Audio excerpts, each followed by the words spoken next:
Hanako-san, Hanako-san, are you there? Please, grant me a wish. Give me a manga to review on Halloween. Whoa, oh. Ah! Huh.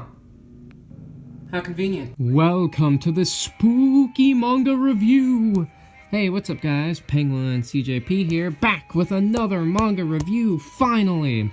So, I've made a couple Halloween-themed manga reviews before, like Soul Eater, and I think my Death Note complete series review was also Halloween? Maybe. I don't know, can't remember.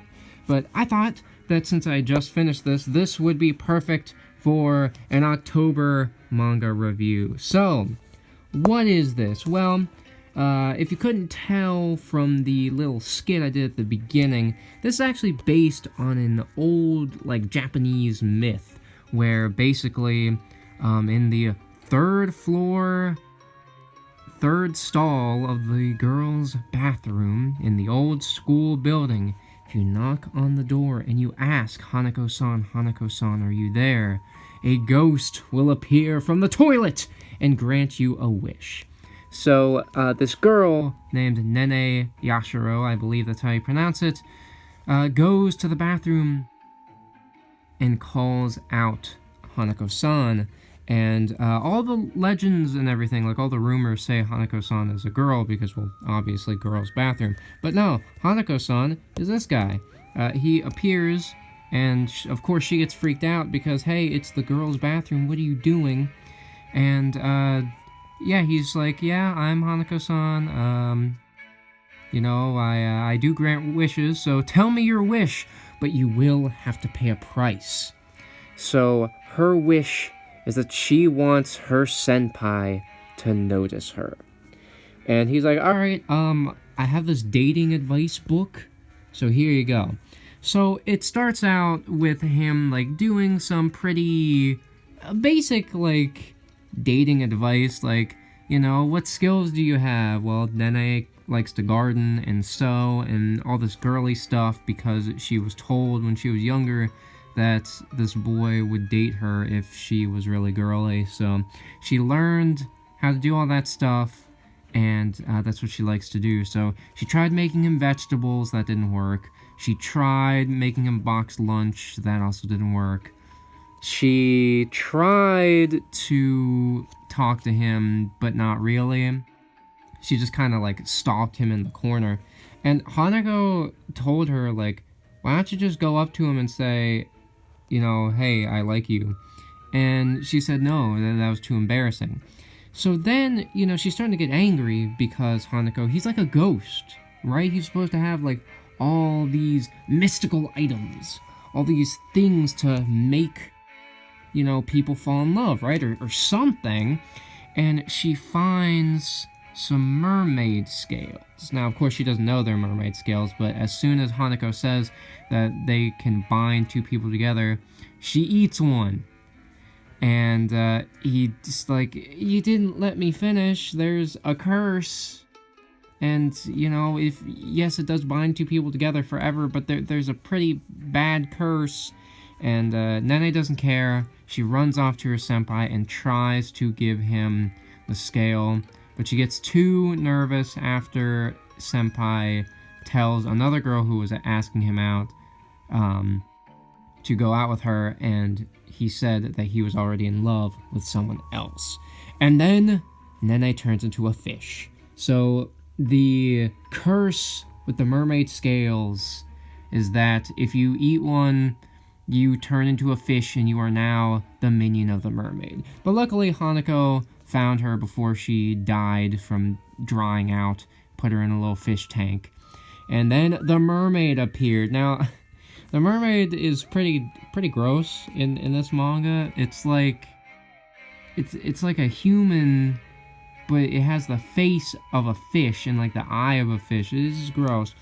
And it comes up, and it's like, yo, that's my minion now, give it to me. And Hanako's like, haha, no, and takes out a knife and just cuts the mermaid in half.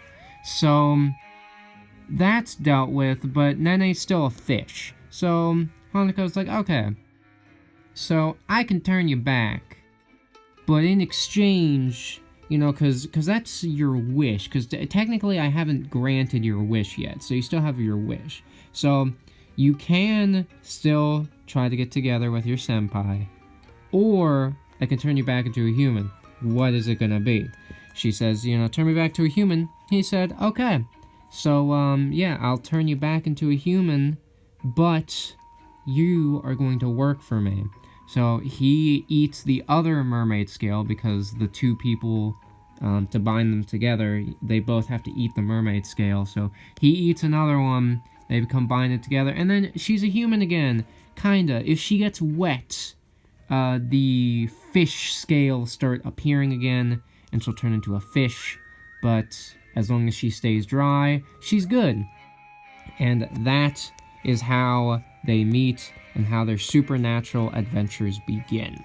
So this manga is heavily based on like Japanese myth and like the little monster spirits that are like around the school, which I gotta admit, that is a pretty creative setup for like a manga, right? An entire manga. And there's like a whole bunch of lore here too. Like the second chapter is, there's a rumor that these fairies are going around and stealing stuff from people. And if you look at them, they'll kill you. Now, of course, they do start stealing stuff from Nene, and she's trying to figure out what's going on, and she goes to Hanako. And then she sees one of the fairies, but then Hanako shows up and, you know, helps deal with it because Hanako is incredibly OP.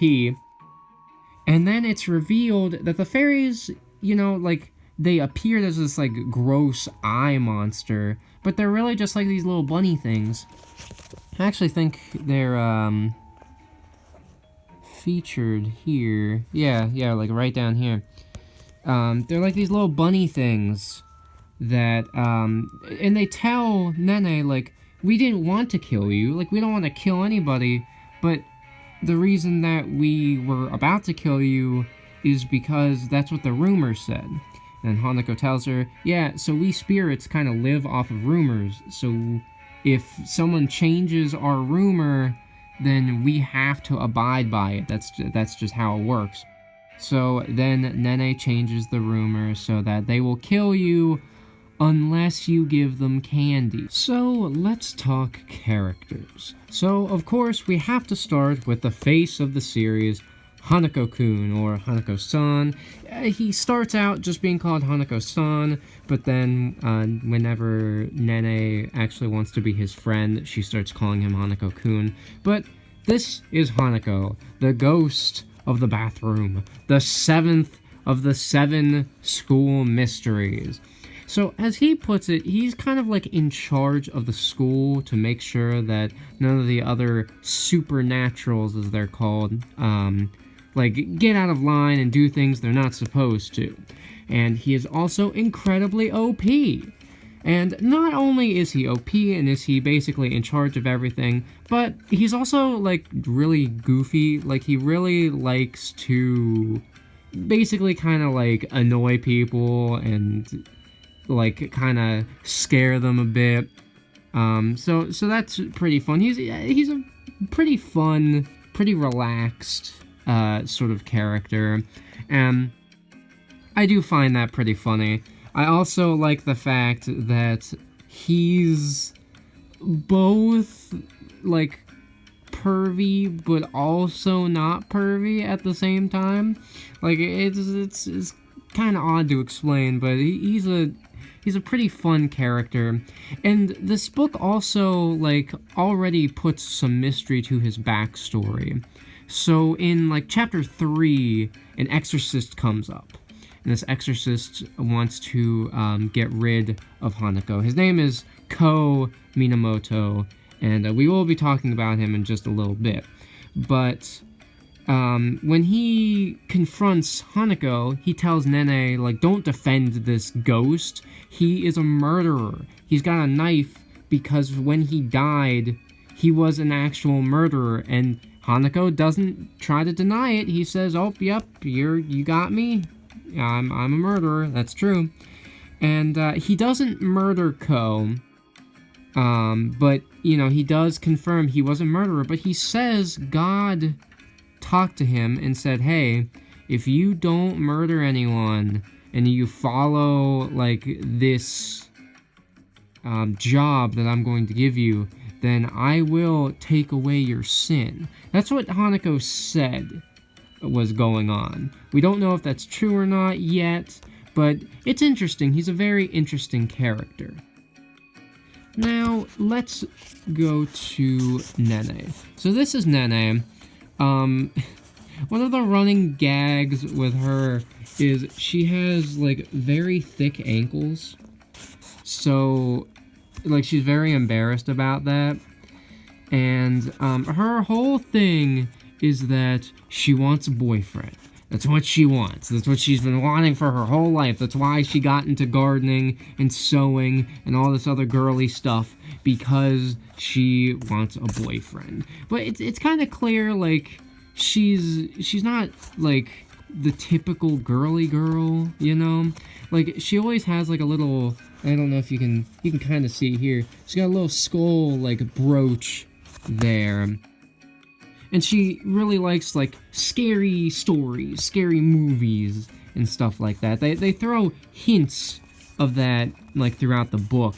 So, she's not meant to be a girly girl, but she thinks she has to be in order to, get guys to like her.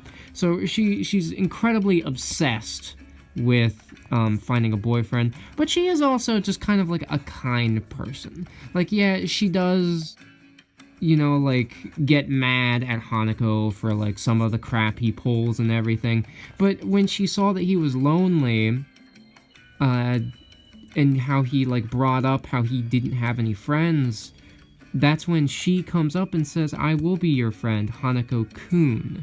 That's when she starts really calling him Hanako-Kun. So she's a very kind girl, and she's not afraid to, be around this guy despite the fact that he's a murderer.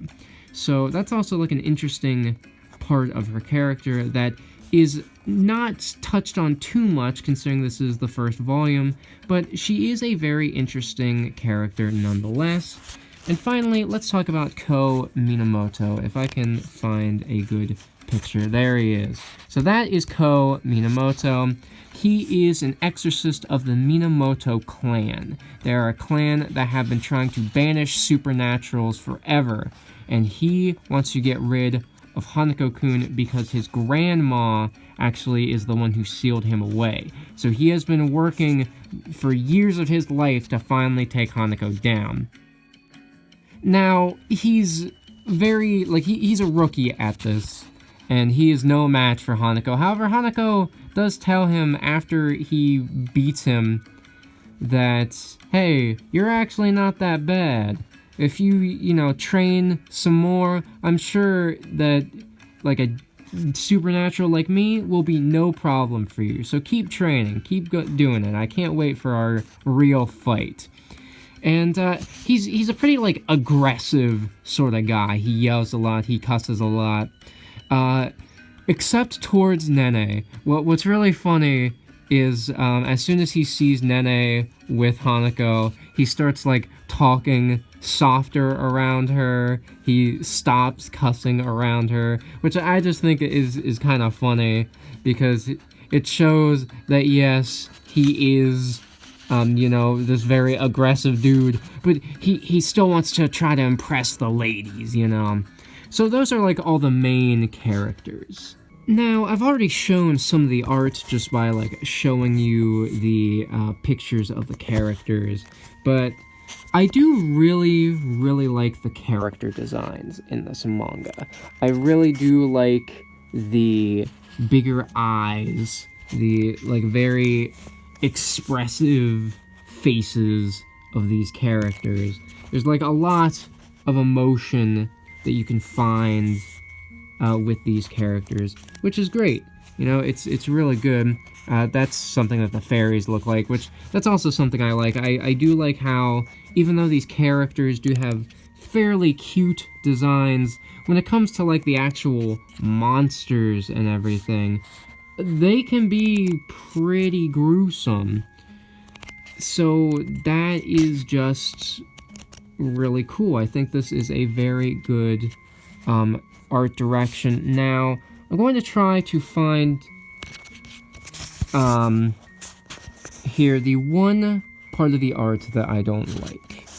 And it does have to do with some of the text. So there's some text in this book where it's supposed to be characters like talking quietly or like being hurt, and to show that the text is incredibly thin, and yeah, that makes it kind of very hard to read. Like I'm not finding any good examples here, unfortunately.